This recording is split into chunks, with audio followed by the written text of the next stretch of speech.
Hello Papua New Guinea and welcome to Business PNG.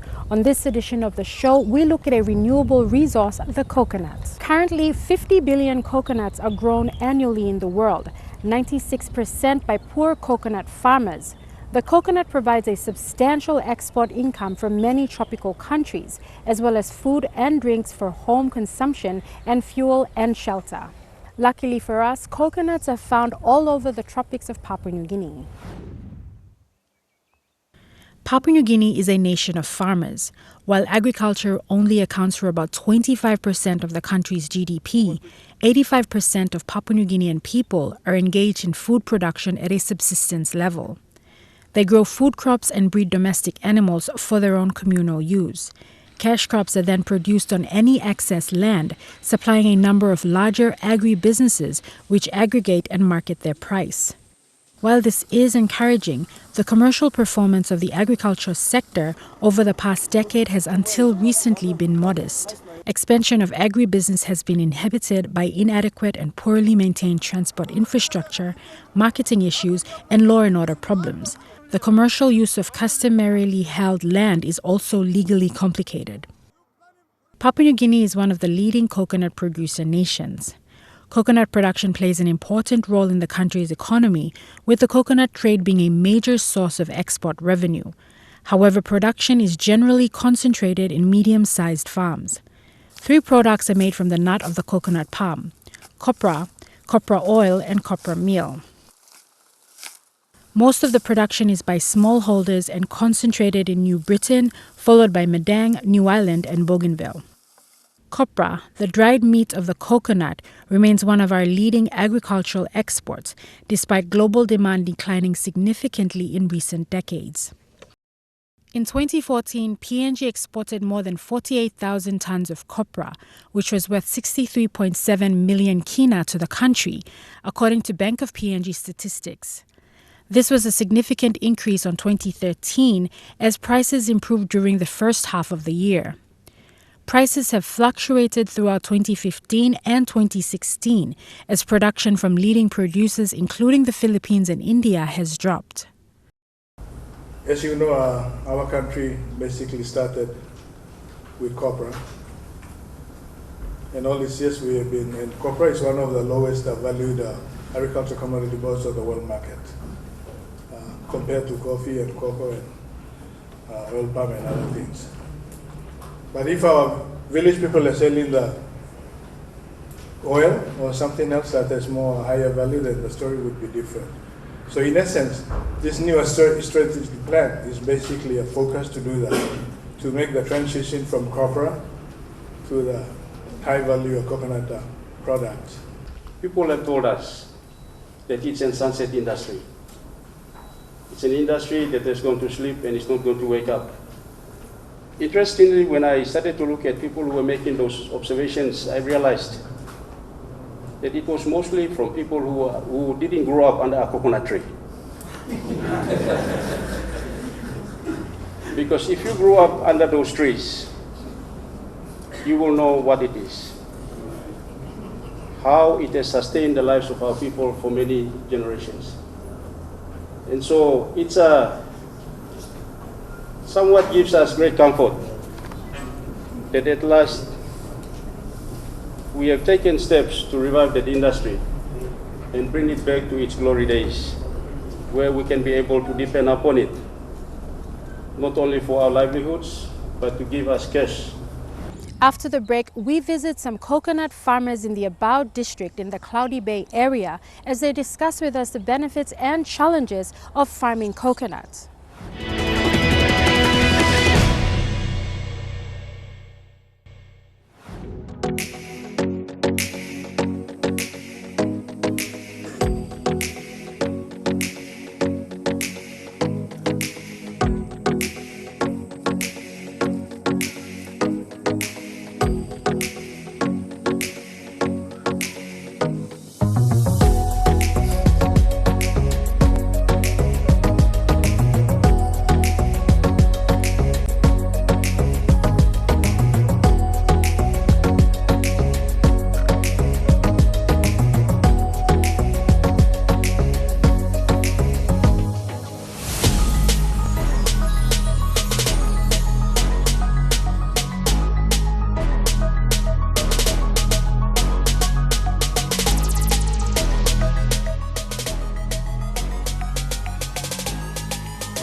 Blomi, Vanua area. Me, I'm 49 years old now.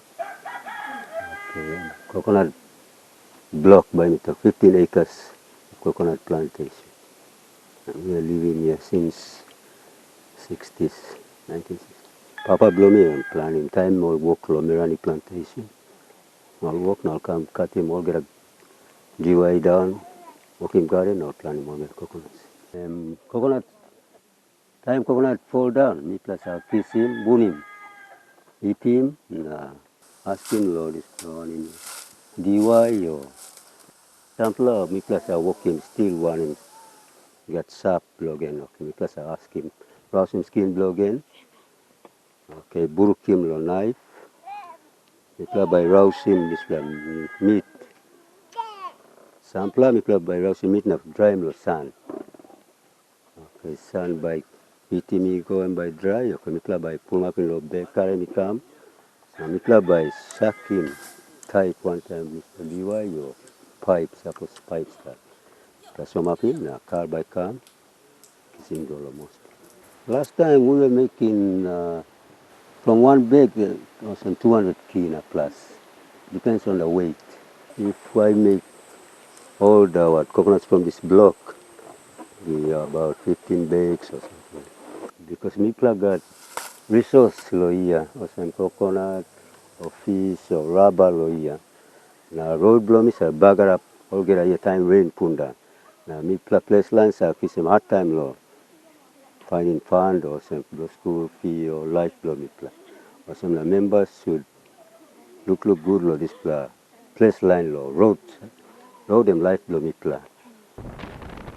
also throw my stone, big plus stone lo river.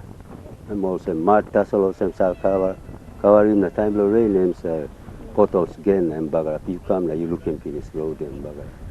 Virua Nogi.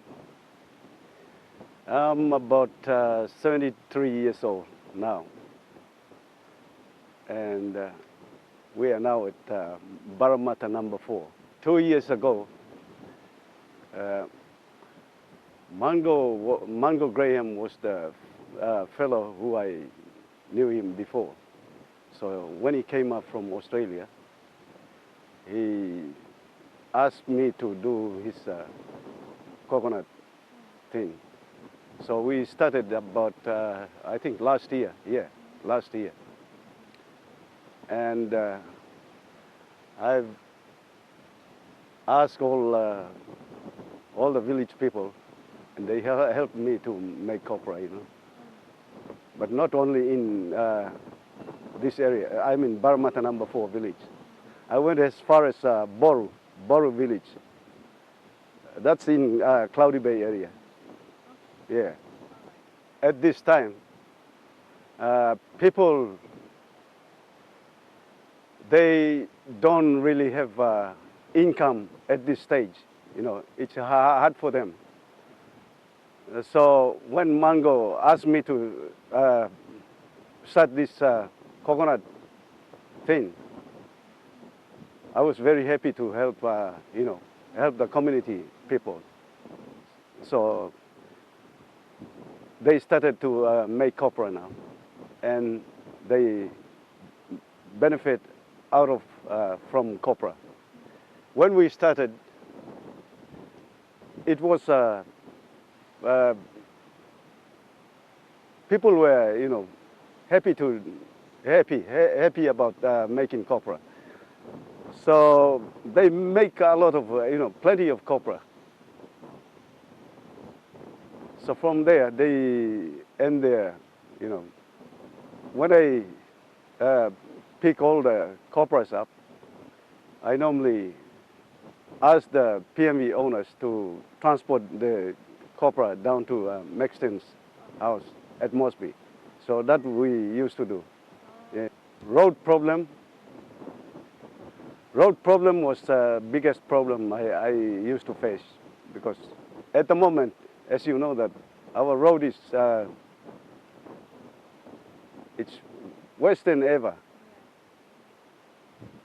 Yeah, I want the road has to be fixed, and if the road, if they see the road comes to the condition where people like, then people will be happy to make more, copra, because that's the only way people,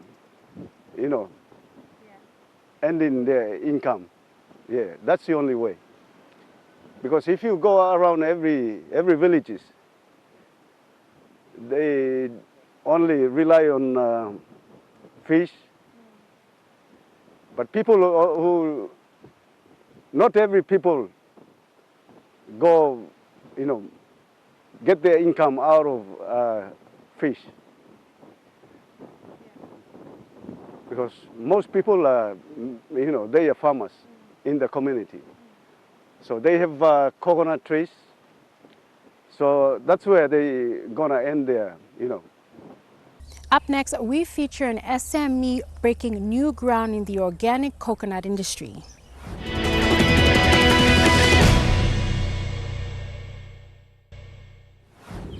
MaxtoneHaus produces and distributes organic coconut products such as bath soaps and body oils supplied by 100% Papua New Guinean coconut oil, supplied by farmers like Vanua and Virua from Abau. Good evening, Ernestine. Thank you so much for your time. Can you please introduce yourself as well as your business? Tell us a little bit about your business.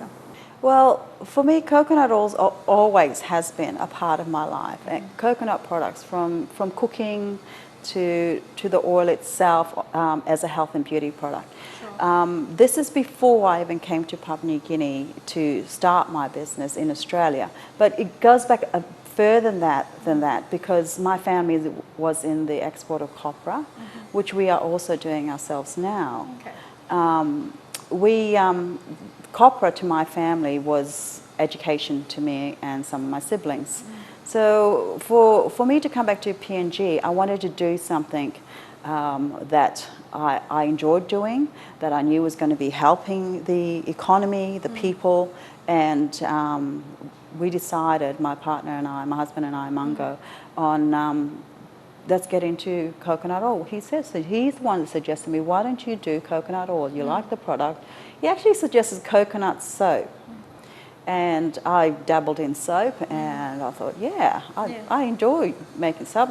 And so I've since coming up to visit him a few times in back home, I would just try to test out how the soap's handled in this environment. That's how I started. And MaxtoneHaus came around with, apart from that being our surname, part of our surname, I wanted the word house, I wanted it to spell like the way in Tok Pisin we'd spell house, because house represented family. And to me, that's what the coconut is all about to us. And I think to all Papua New Guineans, it's representing family. Sure. And how has the response been like? I have to say, quite positive. Definitely the retail has dropped. Okay. However, in saying that, we are getting also interest from overseas as far away as Netherlands. Oh. So, and this is quite new, so I'm very excited about this. So apart from the Australian market, the New Zealand market, we're starting to tap into Europe. And that's just with our existing products. So it'd be interesting to see what happens with the other products. Yeah. With Papua New Guinea at the moment, we supply to all the city pharmacy stores. We're also at a little something from PNG at Jackson's Airport. So you get a lot of, so with that, for us, that's a lot of international travel. So that's where we get a lot of our feedbacks from, what our oils or our soap has done to how it's benefited other people, and where can they get this online, and is it readily available? So for us, that's a good market access, that little shop. But yeah, we're all over Port Moresby. So off camera a while ago, you told me about the difficulties you face, especially in terms of access to markets. Can you tell us or elaborate more on this, as well as what type of solutions you think would be suited for this problem, especially for SMEs like yourself and other struggling SMEs in different sectors? I think as just starting off is you need to ensure that you get a consistent supply. That is one of the biggest challenges. And the consistent supply of your raw ingredients, apart from your packaging, that's the other thing. And getting, well, once you decide that where you're going to go, if you're going to go to the market overseas, then your packaging's got to be right. I've learned that with my packaging, so there will be new packaging coming out. But yeah, and learning about that. What are you marketing? I'm marketing my brand name, MaxtoneHaus, but I'm also marketing Papua New Guinea. So all those sort of things, those are things that I missed, I guess. So that was a bit of a challenge in the marketplace as to how I placed myself, both internationally and domestically. So it took us a while to get started, but once we got started, and there's still a lot that people need to know about us. The other challenges is to do with institutions, understanding SMEs, small to business, where you're at, where would you like to go, how readily available is information for you so that you can move yourself from your foundation building of your business to the next level. Okay, so tell us a little bit about the future of the company, what you see, where you see MaxtoneHaus in the next 5 years, and what plans you have. Oh, I'm so excited about this. The future is exciting, absolutely. The future is exciting for coconuts in Papua New Guinea, for MaxtoneHaus itself. We're definitely going to be a forerunner for coconut cooking oil. I believe that, so Indonesia, look out. And I have 2 other lines which I think will really help the people of PNG and make a name for MaxtoneHaus. And that would be an ointment, which is a health ointment. All the ingredients are from Papua New Guinea. Again, the baseline ingredient will be coconut oil. So that and the cooking oil are 2 of the lines that I think will put MaxtoneHaus on the map for Papua New Guinea. Finally, as we wrap up, do you have any words of advice for aspiring SMEs out there, aspiring entrepreneurs? Coming from an SME owner yourself, and a successful one at that, what words of advice can you give to them to encourage them? Don't give up. Do not give up, and enjoy what you're doing. And that's all we have for this episode of Business PNG. For more information, visit the URL at the bottom of the screen, or to join the conversation, like our page on Facebook or follow us on the Twitter handle at Business PNG. Enjoy the rest of your viewing on your #1 to watch MTV. I'm Leanne Jarari, and this was Business PNG.